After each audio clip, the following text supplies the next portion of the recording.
నమస్కారం, orange news కి స్వాగతం. హెడ్లైన్ చూద్దాం.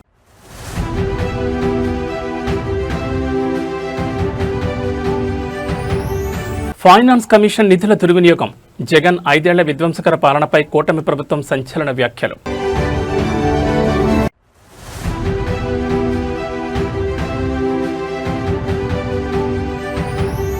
ప్రపంచాన్ని జయించండి, ఏపీలోని యువ క్రీడాకారులకు కొండంత భరోసానిచ్చిన ప్రభుత్వం.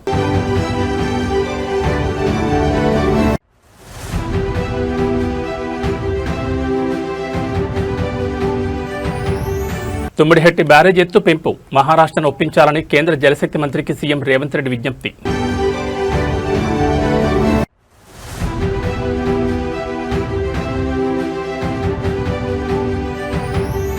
ఆచార్య జయశంకర్ సాద్ జయంతి, తెలంగాణ భవన్లో విగ్రహానికి పూలమాలలు వేసి నివాళులర్పించిన కేటీఆర్. ఇక డీటెయిల్స్ చూస్తే, ఆంధ్రప్రదేశ్ రాష్ట్ర ఆర్థిక పరిస్థితి మరియు గత వైఎస్ఆర్సీపీ ప్రభుత్వ 5 ఏళ్ల పరిపాలనపై తీవ్రస్థాయిలో ధ్వజమెత్తారు. రెవెన్యూ లోటును భర్తీ చేసేందుకు ఫైనాన్స్ కమిషన్ కేటాయించిన నిధులను సైతం గత ప్రభుత్వం దుర్వినియోగం చేసిందని, రాష్ట్రాన్ని తీవ్ర ఆర్థిక సంక్షోభంలోకి నెట్టేసిందని నిప్పులు చెరిగారు. 2026 సంవత్సరం వరకు వినియోగించాల్సిన నిధులను 2024 లోక్సభ ఎన్నికల ముందే ఊట్ చేసి ఖజానాను ఖాళీ చేశారని ఆరోపించారు. ఫైనాన్స్ కమిషన్ అందించిన గ్రాంట్లు, నిధులను ఏమాత్రం ప్రణాళిక లేకుండా వాడుకుని రాష్ట్ర భవిష్యత్తును అంధకారంలోకి నెట్టారని మండిపడ్డారు. దొరికిన నిధులన్నింటినీ తొడిచిపెట్టేశారంటూ తీవ్రస్థాయిలో ధ్వజమెత్తారు. పల్లెల్లో అడవి పందులు పంటలను తొక్కి నాశనం చేసిన చందంగానే జగన్ 5 ఏళ్ల విధ్వంసకర పాలన సాగిందని తీవ్ర వ్యాఖ్యలు చేశారు. పంటను తిన్నా పర్వాలేదు, కానీ చేనంతటిని తొక్కి నాశనం చేసినట్లుగానే ఏపీలోని అన్ని వ్యవస్థలను, ఆర్థిక వనరులను తీవ్రంగా దెబ్బతీశారని విమర్శించారు. రాష్ట్రాన్ని తిరిగి అభివృద్ధి పదంలోకి తీసుకురావడం అగ్నిపరీక్షగా మారిందని స్పష్టం చేశారు.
ఆంధ్రప్రదేశ్లోని యువ క్రీడాకారులకు కూటమి ప్రభుత్వం కొండంత భరోసానిచ్చింది. రాష్ట్రంలోని ప్రతిభావంతులైన అథ్లెట్లు, ఆటగాళ్లకు అండగా నిలిచేందుకు ప్రభుత్వం చిత్తశుద్ధితో పనిచేస్తోందని స్పష్టం చేసింది. సరైన అవకాశాలు అందక ఏ ఒక్క క్రీడాకారుడు కూడా వెనుకబడిపోకూడదనే ఉద్దేశంతో ప్రత్యేక చర్యలు చేపడుతున్నట్లు ప్రకటించింది. యువ క్రీడాకారులను ఉద్దేశించి మాట్లాడిన ప్రభుత్వ పెద్దలు, మీకు అండగా వెన్నంటి నిలవడానికి కూటమి ప్రభుత్వం పూర్తి చిత్తశుద్ధితో ఉందని భరోసా ఇచ్చారు. ఆర్థిక స్తోమత లేకపోయినా, సరైన వస్తువులు అందకపోయినా క్రీడాకారులు నిరుత్సాహపడాల్సిన అవసరం లేదని, ప్రభుత్వమే వారికి అన్ని విధాలుగా వెన్నుదన్నుగా నిలుస్తుందని స్పష్టం చేశారు. అందుబాటులో లేకపోవడం వల్ల ఏ బిడ్డ కూడా తమ బంగారు భవిష్యత్తుని, అవకాశాలను కోల్పోకూడదనేదే మా ప్రధాన ప్రయత్నమని పేర్కొన్నారు. మీతో మేమున్నాం, ప్రపంచాన్ని జయించండి, మన ఆంధ్రప్రదేశ్ను, దేశాన్ని ప్రపంచ వేదికపై సగర్వంగా నిలబెట్టండి అంటూ యువ క్రీడాకారులు అపారమైన ఆత్మవిశ్వాసాన్ని నింపారు. ప్రభుత్వం అందిస్తున్న ఈ ప్రోత్సాహంపై రాష్ట్రంలోని క్రీడాకారులు, యువత హర్షం వ్యక్తం చేస్తున్నారు. As a state, we are committed to our young athletes who are here. We are here to support. Anytime, anything, our doors are always open to you. The SAP chairman, Ravi Naidu, though has come out of university politics, understands the importance of sports, understands the vision of my chief minister. So we are always there for you. We believe that no child should lose an opportunity because an opportunity was not available to you. So we are here. We stand for you. Go conquer the world. Make Andhra Pradesh proud. Make Bharat proud. Delhi పర్యటనలో ఉన్న తెలంగాణ ముఖ్యమంత్రి రేవంత్ రెడ్డి నీటిపారుదల శాఖ మంత్రి ఉత్తమ్ కుమార్ రెడ్డితో కలిసి కేంద్ర జలశక్తి మంత్రి సిఆర్ పాటిల్తో సమావేశమయ్యారు. ప్రాణహిత నదిపై తుమ్మిడిహెట్టి బ్యారేజ్ నిర్మాణ ఎత్తును 150 నుంచి 152 మీటర్లకు పెంచేలా మహారాష్ట్ర ప్రభుత్వం నుంచి అనుమతులు ఇప్పించాలని ఈ సందర్భంగా కేంద్ర మంత్రిని విజ్ఞప్తి చేశారు. పూణేలోని CWPRS అధ్యయనం ప్రకారం బ్యారేజ్ ఎత్తు పెంచిన మహారాష్ట్రలో ముంపు ప్రభావం పెద్దగా ఉండదని 50% ముంపు నదీ గర్భంలోనే ఉంటుందని రేవంత్ రెడ్డి వివరించారు. ఎత్తు 150 కంటే ఎక్కువ ఉంటేనే గ్రావిటీ ద్వారా ఉచితంగా నీటి సరఫరా సాధ్యమవుతుందని, దీనివల్ల వేల కోట్ల విద్యుత్ భారం తగ్గుతుందని తెలిపారు. ఉమ్మడి ఆదిలాబాద్ జిల్లాను సస్యశ్యామలం చేసేందుకు ఈ ప్రాజెక్టు అత్యంత కీలకమని స్పష్టం చేశారు. ప్రధానమంత్రి కార్యాలయం నుంచి అందిన లేఖపై స్పందించిన కేంద్ర జలశక్తి మంత్రి సిఆర్ పాటిల్ ముందుగా CWC ఆధ్వర్యంలో తెలంగాణ, మహారాష్ట్ర అధికారులతో సమావేశం ఏర్పాటు చేస్తామని వెల్లడించారు. అనంతరం 2 రాష్ట్రాల నీటిపారుదల శాఖ మంత్రుల స్థాయి సమావేశాన్ని నిర్వహిస్తామని హామీ ఇచ్చారు. ఈ సమావేశంలో ఎంపీలు, నీటిపారుదల శాఖ ప్రిన్సిపల్ సెక్రటరీ శ్రీధర్ సహా పలువురు ఉన్నతాధికారులు పాల్గొన్నారు.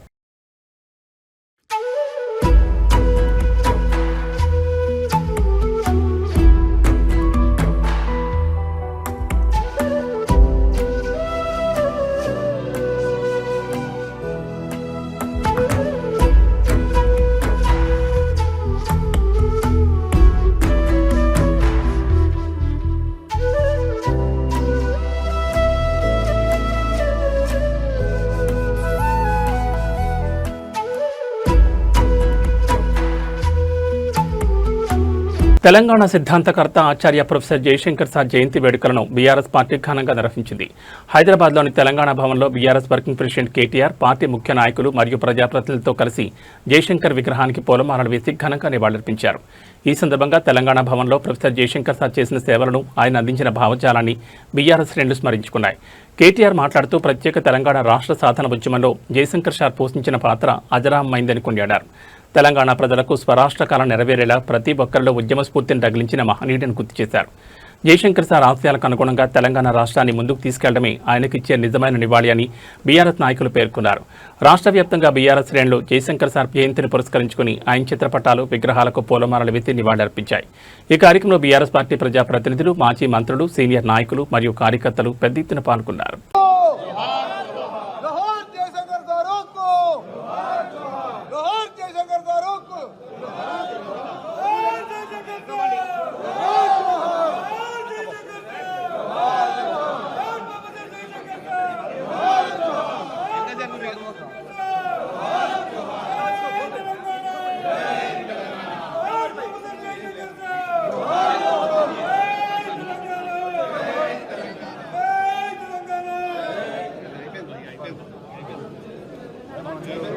అర్ధరాత్రి వేళ ఆపదలో ఉన్న ఓ తల్లి బిడ్డకు కాంగ్రెస్ సీనియర్ నాయకుడు జగ్గారెడ్డి కొండంతనగానిచ్చారు. 4 నెలల చంటిపాపకు తీవ్రమైన ఫిట్స్ వచ్చి చలనం లేకపోవడంతో ఆందోళనతో ఆసుపత్రికి వచ్చిన తల్లికి తక్షణమే వైద్యం అందేలా చూసి తన మానవత్వాన్ని చాటుకున్నారు.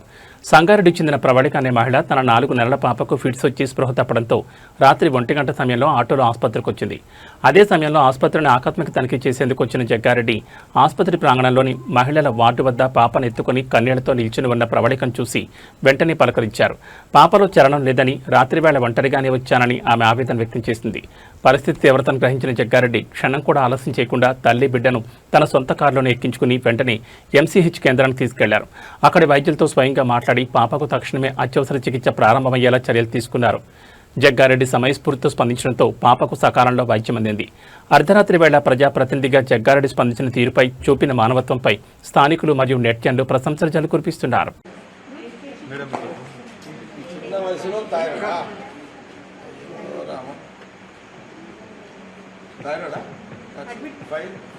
ఇప్పుడు వచ్చినావా ఉండేది ఎక్కడ సంగారెడ్డిలో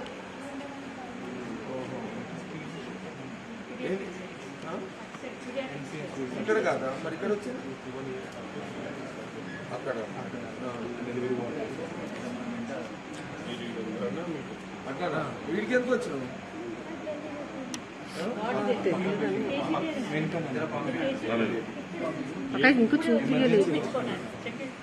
ఎక్కడ ఎక్కడ ఎవరు డాక్టర్ డాక్టర్ ఇక్కడ ఏడ మన ఆడపిల్ల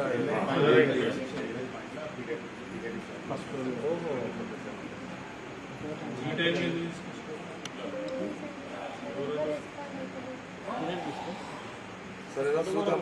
ఆడికి వస్తా పన్నాడు, నేను కూడా వస్తా పన్నాడు.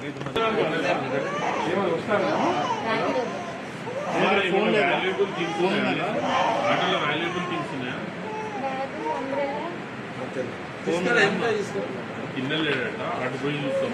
నంబర్ ఉంది, ఫోన్ నంబర్ ఉందా?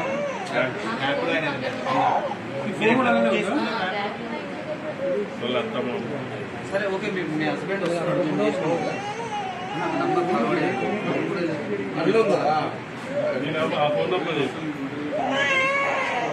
ఫోన్ ఆటోలో ఉందా చూడండి ఆటోడు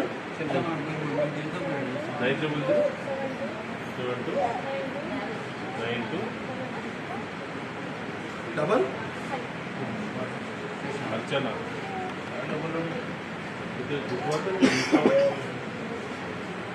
సరే మనోడు ఉన్నాడు కదా చూసి పంపిస్తాను. సరే మనోడు ఆయన వస్తున్నా చూసుకోండి. కూటమి ప్రభుత్వం మరియు ముఖ్యమంత్రి చంద్రబాబు నాయుడు వ్యవసాయ విధానాలపై వైఎస్ఆర్ కాంగ్రెస్ పార్టీ అధినేత వైఎస్ జగన్మోహన్ రెడ్డి తీవ్రస్థాయిలో ధ్వజమెత్తారు. రాష్ట్రంలో చంద్రబాబు హయాంలో ఏ ఒక్క పంటకు గిట్టుబాటు ధర లభించడం లేదని, రైతులు తీవ్రంగా నష్టపోతున్నారని మండిపడ్డారు. చంద్రబాబు పాలనలో ఒక్క పంటకు తప్ప ఏ పంటకు మద్దతు ధర దక్కడం లేదని వైఎస్ జగన్ ఎద్దేవా చేశారు. ఆ ఒక్క పంట ఏంటో తెలుసా అని ప్రశ్నిస్తూ అది చంద్రబాబు వెన్నుపోటు పార్టీకి చెందిన మనుషులు పండించే గంజాయి పంట మాత్రమేనంటూ సంచలన వ్యాఖ్యలు చేశారు. పండించిన పంటను అమ్ముకోలేక రైతులు రోడ్లపై పారబోసే పరిస్థితి వచ్చిందని ఆవేదన వ్యక్తం చేశారు. బియ్యం తింటే క్యాన్సర్ వస్తుందంటూ అసత్య ప్రచారాలు చేస్తున్నారని, అందుకే వరి పంటకు గిట్టుబాటు ధర లేకుండా చంద్రబాబు కుట్ర చేస్తున్నారని వైఎస్ జగన్ ఆరోపించారు. రాష్ట్రంలో ప్రధాన పంటలకు మద్దతు ధర కల్పించడంలో ప్రభుత్వం పూర్తిగా విఫలమైందని, రైతాంగాన్ని అప్పుల ఊపిలోకి నెట్టివేస్తున్నారని తీవ్రస్థాయిలో విమర్శించారు.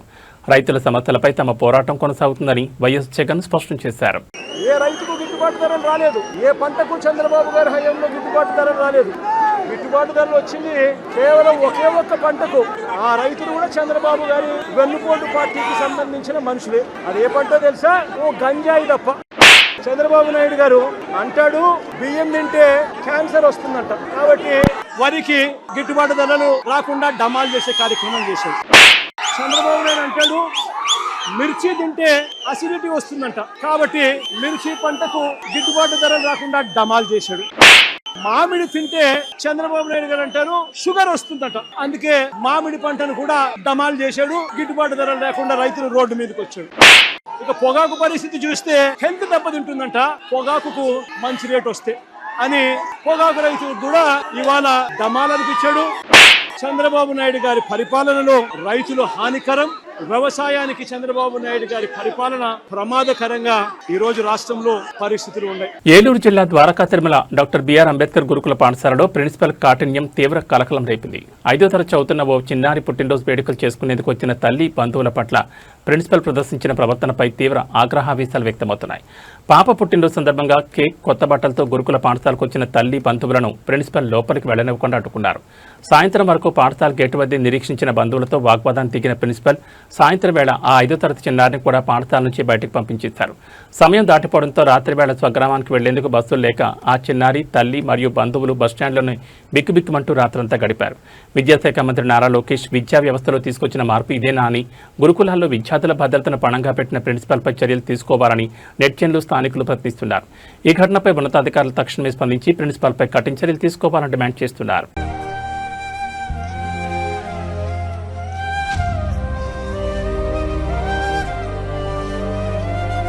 సమాజంలో మానవ సంబంధాలు ఎంతలా దిగజారిపోతున్నాయో తెలిపి ఒక హృదయ విదారకర సంఘటన ప్రస్తుతం సోషల్ మీడియాలో తీవ్రంగా వైరల్ అవుతోంది. పిల్లల భవిష్యత్ కోసం తమ జీవితమంతా దారపోసి రెక్కలు ముక్కలు చేసుకున్న ఒక తండ్రికి చివరికి వృద్ధాశ్రమే దిక్కైంది. చనిపోయిన తర్వాత కూడా ఆ తండ్రికి కనీస అంతిమ వీడ్కోలు చెప్పడానికి కన్న కూతురు రాలేకపోయిన వైనం అందరినీ కలిచివేస్తోంది. సమాజంలో మానవ సంబంధాలు ఎంతలా దిగజారిపోతున్నాయో తెలిపే ఒక హృదయ విదారకర సంఘటన ఇది. పిల్లల భవిష్యత్ కోసం తమ జీవితమంతా ధారపోసి రెక్కల ముక్కలు చేసుకున్న ఒక తండ్రికి చివరికి వృద్ధాశ్రమే దిక్కైంది. చనిపోయిన తర్వాత కూడా తండ్రికి కనీస అంతిమ వీడ్కోలు చేయడానికి కూడా కూతురు రాలేకపోయింది. తండ్రి భౌతికాయం ముందు కనీసం బాధపడకపోగా అంత్యక్రియలు ఎప్పుడు ముగుస్తాయంటూ ఆ కూతురు అడిగిన తీరుపై నెటిజన్లు తీవ్ర ఆగ్రహం వ్యక్తం చేస్తున్నారు. పాఠాలు నేర్పిన తండ్రి పట్ల ఈ స్థాయి నిర్ణయం ప్రదర్శించడం మానవత్వానికే మచ్చని సోషల్ మీడియా వేదికగా మండిపడుతున్నారు. పాశ్చాత్య సంస్కృతిలో మునిగిపోయి కన్నవారిని మర్చిపోతున్న తీరుపై చర్చలు జరుగుతున్నాయి. కన్నవారిని వృద్ధాశ్రమాల్లో వదిలేసి కనీస బాధ్యత మర్చిపోతున్న వారి వైఖరిపై సమాజం తీవ్రంగా ఆలోచించాల్సిన అవసరం ఎంతైనా ఉంది. तारीख तक कराना पड़ेगा हमें, या तो आप 20 तारीख से पहले आ जाओ। अच्छा 20 तारीख से पहले तो हाँ। देखते हैं, अभी मैं आपको बताती हूँ ना। हाँ जी, हाँ जी। अच्छे से हो गया ना सारा काम? हाँ बिल्कुल अच्छे से करेंगे। ठीक है, तो मैं ऐसे बोल रही थी ये ना, आप मुझे वीडियो भी भेज दो। ठीक है भेज दूँगा भैया आपके आने पे होगा सारा काम। हाँ बाकी तो आप आ लोगे जब होगा ना, ये संस्कार हुआ है। अभी तो संस्कार हुआ है। अभी और कितना टाइम लगेगा? तो हम लोग भी क्या खाएंगे और नहाएंगे, शिमला खिलाएंगे? नहीं अभी तो है ना कि किसान को नहीं दे दी लगे रहो दिलदार नहीं चल रही नहीं चल रही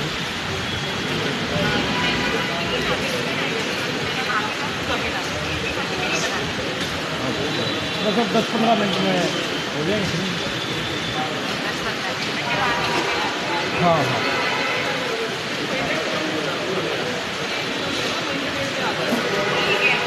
రాజస్థాన్లోని చూరు డీబీ ప్రభుత్వ ఆసుపత్రిలో ఒక భయంకరమైన ఘటన వెలుగు చూసింది.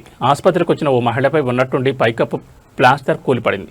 ఈ దృశ్యాలన్నీ సీసీటీవీ కెమెరాలో రికార్డ్ అయి నెట్టింట తీవ్ర కలకలం రేపుతున్నాయి.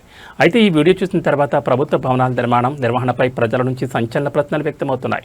అసెంబ్లీలో ఎమ్మెల్యేలపై, మంత్రి కార్యాలయాల్లో అధికారులపై లేదా వీఐపీలు కూర్చునే ప్రభుత్వ భవనాల్లో ఎప్పుడైనా పైకప్పు కూలిన ఘటనలు చూశామా అంటే లేదు అనే సమాధానం వస్తోంది. కానీ సామాన్య ప్రజలు వెళ్లే ప్రభుత్వ ఆసుపత్రులు, బడుల్లో మాత్రం తరచూ సీలింగ్ ఓడిపడడం, గోడలు కూలడం నిత్యకృత్యంగా మారింది. చూరు ఆసుపత్రిలో గత నెలలోనే నిరసనలు తెలిపినా అధికారుల తీరు మార్చుకోలేదు. గతంలోనే కాంట్రాక్టర్కు నోటీసులు ఇచ్చామని, బిల్లుల్లో కోత పెడతామని అధికారులు చెప్పినప్పటికీ ఈరోజు మళ్లీ అదే ఆసుపత్రిలో సీలింగ్ కూలిపోయింది. అధికారంలో ఉన్న నాయకులు భద్రమైన భవనాల్లో కూర్చుంటారు, కానీ ఆ భవనాలకు కూడా పన్నులు కట్టేది ఈ సామాన్య ప్రజలే. మరి ఆసుపత్రికి వచ్చిన పేద ప్రజలు తమ ఆరోగ్యం కన్నా నెత్తిపై సీలింగ్ పడుతుందేమోనన్న భయంతో ఎందుకు బతకాలి? ప్రభుత్వ భవనాల నిర్మాణాల్లో నాణ్యతా ప్రమాణాలు లోపంపై అధికారుల నిర్లక్ష్యంపై కఠిన చర్యలు తీసుకోవాలని జనం డిమాండ్ చేస్తున్నారు.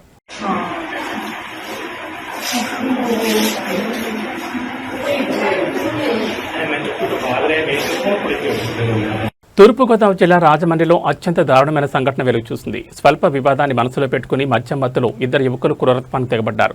జీఎస్ఎల్ మెడికల్ కాలేజీలో చదువుతున్న విద్యార్థినిపై అతివేగంగా కారు నడిపి తలపై నుంచి తోలుకెళ్లడంతో సదరు మెడికో తీవ్రంగా గాయపడి మృత్యుతో పోరాడుతోంది. ఈ నెల 3వ తేదీన రాజమండ్రి ఏవి అప్పారావు రోడ్లోని ప్రసాదిత్యామాలకు జీఎస్ఎల్ మెడికల్ కాలేజ్ విద్యార్థిని ప్రియాంక సినిమా చూసేందుకు వెళ్లింది. మాల్ పార్కింగ్ ప్రాంతంలో వాహనం నిలిపే క్రమంలో నామవరం ప్రాంతానికి చెందిన ఇద్దరు యువకులతో ఆమెకు స్వల్ప వాగ్వాదం జరిగింది. దీంతో ఆగ్రహానికి గురైన ఆ యువకులు ఆమె స్కూటీపై తిరిగి వెళ్తుండగా అతివేగంగా కారుతో వెనక నుంచి ఢీకొట్టారు. కింద పడిపోయిన ప్రియాంక తలపై నుంచి కారును పోనిచ్చి రాక్షసంగా ప్రవర్తించారు. స్థానికులు వెంటనే స్పందించి ఆమెను ఆసుపత్రికి తరలించగా మెరుగైన చికిత్స కోసం హైదరాబాద్ తరలించారు. ప్రస్తుతం ప్రియాంక బ్రెయిన్ డెడ్ అయినట్లు వైద్యులు నిర్ధారించారు. మద్యం మత్తులోని నిందితులు ఈ ఘాతకానికి పాల్పడినట్లు గుర్తించిన ప్రకాష్ నగర్ పోలీసులు కేసు నమోదు చేసి ఆ ఇద్దరు యువకులను అదుపులోకి తీసుకున్నారు. మద్యం మత్తులో ఉన్మాదుల్లా ప్రవర్తించిన ఆ నిందితులను కఠినంగా శిక్షించాలని బాధితురాలి కుటుంబ సభ్యులు, తోటి విద్యార్థులు డిమాండ్ చేస్తున్నారు.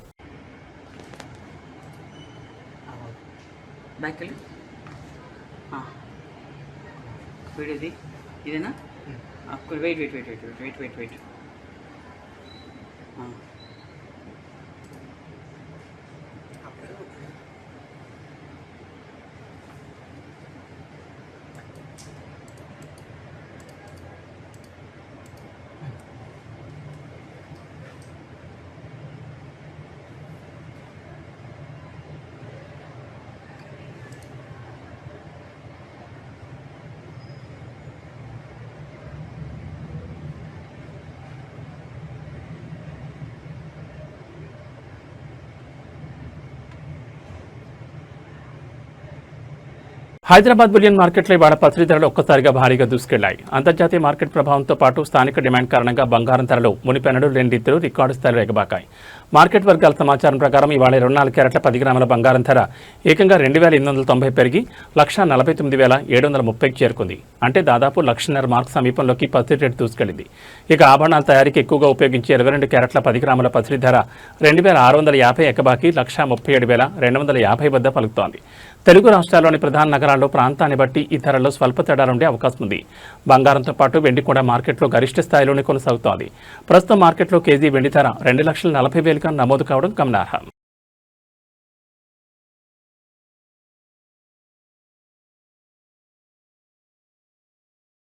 ఆంధ్రప్రదేశ్ రాష్ట్రంలో వాతావరణం ఒక్కసారిగా మారిపోయింది. ఉపరితల ఆవర్తన ప్రభావంతో రాష్ట్ర వ్యాప్తంగా పలు జిల్లాల్లో కుండపోత వర్షాలు కురుస్తున్నాయి.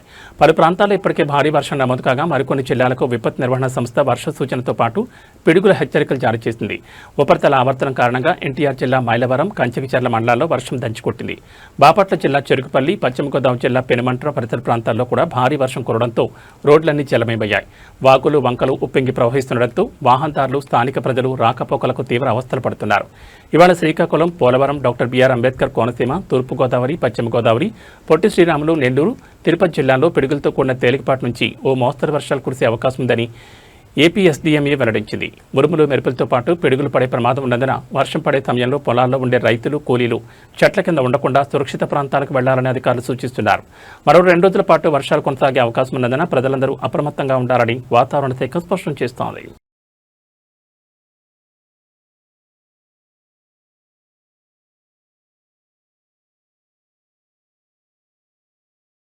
ఏబీ బులెటిన్ విశేషాలు. నమస్కారం.